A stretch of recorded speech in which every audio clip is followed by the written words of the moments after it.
Defence के क्षेत्र में रूस हमेशा से भारत का एक पुराना और भरोसेमंद साथी रहा है, लेकिन अब रूस के ऊपर चीन का प्रभाव दिखाई देता है। और जैसा कि अमेरिका कहता है कि अगर भारत और चीन का युद्ध हुआ तो भारत को रूस की कोई सहायता नहीं मिलेगी, तब अमेरिका और क्वाड संगठन ही भारत के साथ होंगे। इसलिए भारत को रूसी हथियारों से दूरी बनानी चाहिए। हालांकि अमेरिका एक और दावा कर रहा है कि रूसी हथियारों के साथ काम करके भारत को कोई फायदा नहीं मिला, क्योंकि भारत ना तो फाइटर जेट के मामले में आत्मनिर्भर बना, न ही भारत को जेट इंजन मिला, जबकि अमेरिका बहुत ही कम समय में जेट इंजन की तकनीक देने पर भी तैयार हो गया। और अमेरिका के मुताबिक भारत हमेशा रूसी हथियारों का खरीदार बना रहा, लेकिन जैसा कि पुराने और अब के समय में काफी कुछ बदल गया।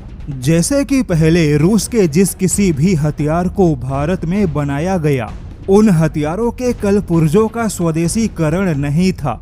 रूसी हथियार भले ही भारत में बने, लेकिन उनके कल पुर्जे रूस से ही मंगाए जाते थे, किंतु अब ऐसा नहीं है। रूसी हथियारों के कल पुर्जों का उत्पादन भी भारत में होने लगा।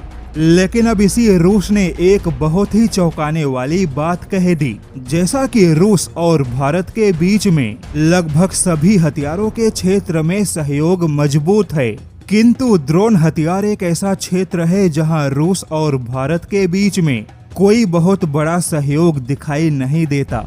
और अब रूस ने दावा किया है कि भारत के पास कुछ ऐसी तकनीक है जिसे खुद रूस भी हासिल करना चाहेगा, जिसमें प्रिसीजन गाइडेंस और नेविगेशन सिस्टम जैसी तकनीक शामिल है। रूस ने माना कि भारत ने ऐसी तकनीक में काफी अच्छी महारत हासिल की है। रूस का दावा है कि उसके पास में कई सारी ड्रोन परियोजनाएं मौजूद हैं और भारत की तकनीक रूसी ड्रोन परियोजना को और ज्यादा सटीक बना सकती है।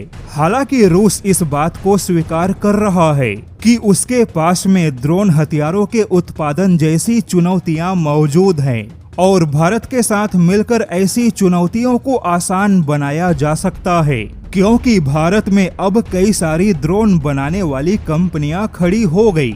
ऐसे में रूस का मानना है कि कुछ तकनीकी विशेषता भारत के पास है तो कुछ तकनीकी विशेषता रूस के पास मौजूद है। ऐसे में रूस और भारत ने मिलकर ड्रोन के क्षेत्र में काम किया तो बिल्कुल वैसी ही सफलता मिलेगी जैसा कि रूस और भारत ने ब्रह्मोस मिसाइलों पर सफलता हासिल की। अब देखा जाए तो यह पहला मौका होगा कि भारत को हमेशा हथियार बेचने वाले रूस को भारत के किसी तकनीक में दिलचस्पी है, लेकिन इसी के साथ रूस ने भारत को सावधान किया कि अमेरिकी हथियारों का प्रस्ताव भारत के लिए पश्चिमी देशों का अपने जाल में फंसाने का एक षड्यंत्र है।